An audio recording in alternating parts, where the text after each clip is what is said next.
省大病院高龄医学部的医师王冠元表示，锌会用提高人体抵抗病毒感染的免疫细胞的功能，但高龄者甲慢性病患者有锌不足的风险较悬。当患者因为营养不良或者是消化系统的疾病，容易出现体重减轻、食欲不振，嘛有可能是锌缺乏所引起。因为老年人常有许多的慢性疾病，那也会有营养不良的状况发生。那像是慢性肾脏病或慢性肝病，或是一些肠胃道的疾病，都会影响到整个锌的吸收。那锌的缺乏的话，会引起食欲的减退或是免疫力的降低，伤口的愈合会减缓，甚至有掉发或发质变化的状况。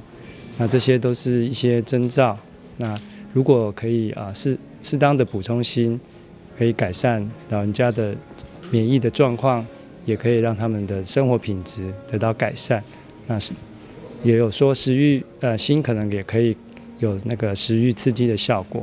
医师表示，锌的补充除了靠食物，另外嘛会用在医师的评估下使用锌的补充剂，不过可能有恶心、呕吐等副作用。